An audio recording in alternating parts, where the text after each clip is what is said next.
राम और कृष्ण एक ही हैं। राम शब्द का अर्थ है जिसमें परमहंस रमण करते हैं। कृष्ण शब्द का अर्थ है जो परमहंसों के मन को आकर्षित करता है। इसके अलावा भगवान का एक नाम है हरि, यानी जो परमहंसों को हर लेता है। तो राम, कृष्ण, हरि तीनों का अर्थ एक ही है।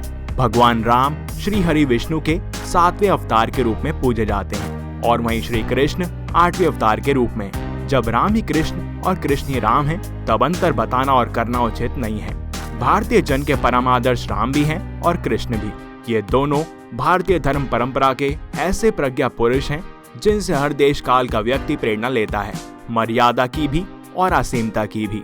जीवन और मर्यादा पुरुषोत्तम राम जैसा, लेकिन धर्म और न्याय की रक्षार्थ की प्रेरणा श्री कृष्ण से ही मिलती है।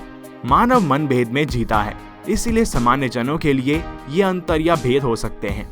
भगवान एक ही है, लेकिन फिर भी इस वीडियो में हम आपको पौराणिक कथाओं के अनुसार बताएंगे कि श्री कृष्ण और श्री राम के बीच में ज्यादा शक्तिशाली कौन है। मगर उससे पहले आप हमारे चैनल पर अगर नए हैं तो इसे सब्सक्राइब जरूर करें और बोले हरे कृष्णा कृष्णा कृष्णा हरे हरे, हरे राम राम राम हरे हरे।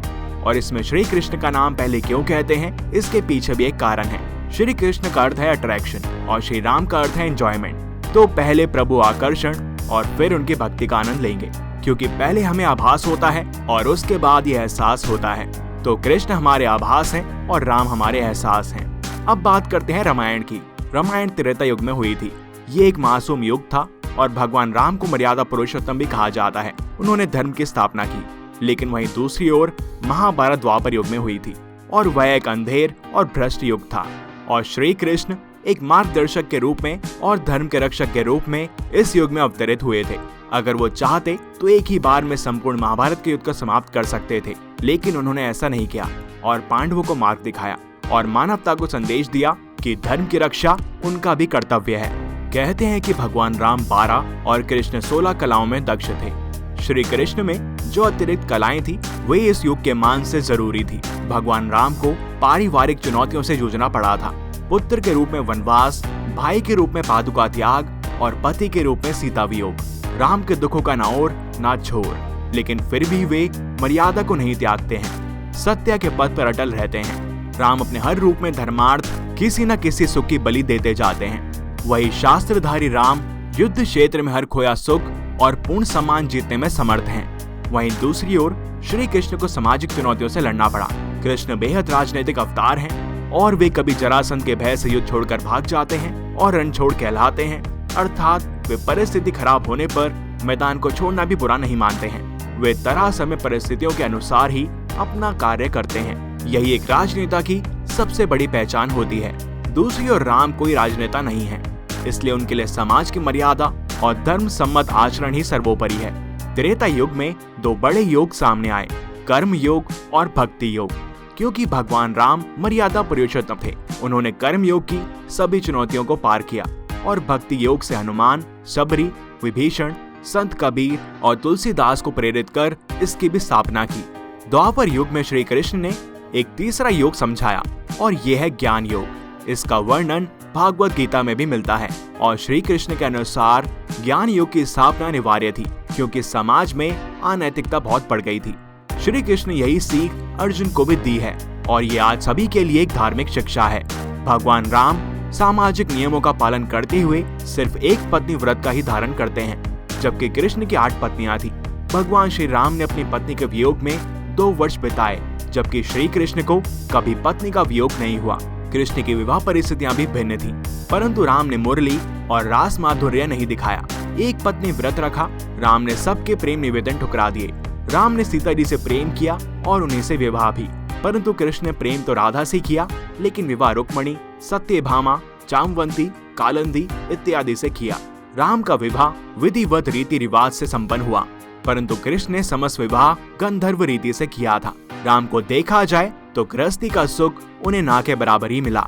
इसके ठीक विपरीत कृष्ण को सदैवी गृहस्थी का सुख मिला। राम का नाम उनकी पत्नी के साथ लिया जाता है, जबकि कृष्ण का नाम उनकी प्रेमिका राधा के साथ लिया जाता है। भगवान कृष्ण और उनके 18 कुल के लोगों का कार्य गोपालन था। श्री कृष्ण ने इस क्षेत्र को व्यवस्थित कर इसका विस्तार किया, जबकि भगवान राम ने 14 वर्षीय वनवास काल में वन भूमि में कृषि का विस्तार किया। झोपड़ी या पर्णकुटी में रहना सिखाया और वनवासियों की भूख का समाधान किया। राम की कर्म भूमि पूर्वी और दक्षिणी भारत है, जबकि कृष्ण की कर्म भूमि उत्तर और पश्चिमी भारत है। कृष्ण ने गोपालन के माध्यम से नई अर्थव्यवस्था का विस्तार किया, तो राम ने कृषि और वन की संपदा को अर्थव्यवस्था का आधार बनाया। सर्वशक्तिमान हनुमान, अंगद, लक्ष्मण, सुग्रीव, जामवंत जैसे लोग राम के परम भक्त हैं। प्रभु श्री राम की भक्ति को स्वयं शिव भी करते हैं। दूसरी ओर भगवान श्री कृष्ण को भगवान समझने के लिए अर्जुन और बलराम को भी वक्त लगा, तो दूसरे की बात करना व्यर्थ है। श्री कृष्ण तो अपने भक्तों के भक्त थे। भक्ति के वे सारे मार्ग जो दूसरी ओर जाते हैं, वे घूमकर भगवान श्री राम की ओर ही आते हैं। श्री कृष्ण का सहयोग भी भगवान हनुमान ने दिया था, क्योंकि श्री कृष्ण राम ही तो हैं।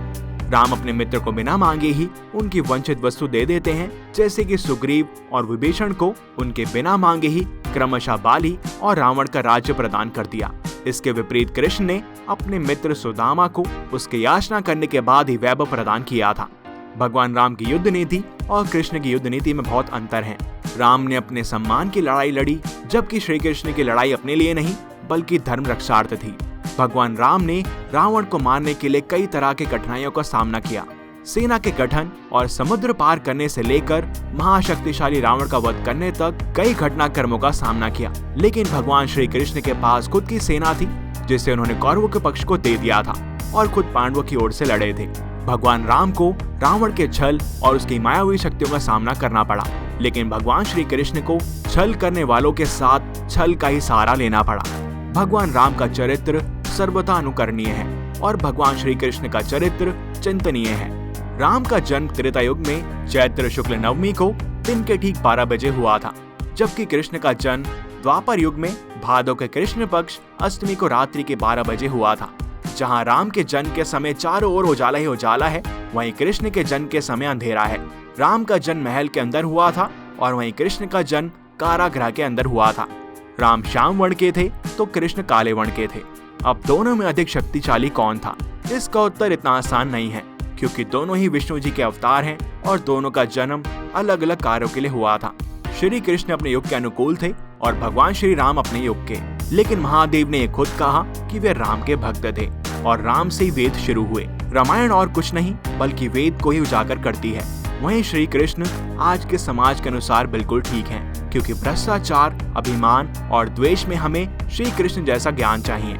श्री कृष्ण ने खुद कहा था कि अस्त्र शस्त्र चलाने वालों में मैं राम हूँ, मछलियों में मैं शार्क हूँ और बहती नदियों में मैं गंगा हूँ। श्रीमद् भागवतम के 10 सर्ग और 83वें अध्याय में इसका वर्णन भी मिलता है। पवनः पवमा तस्मै रामा शस्त्र भृतामहम झाषणाम मकरचास्मि स्तोत्र सामस्मि जानवी।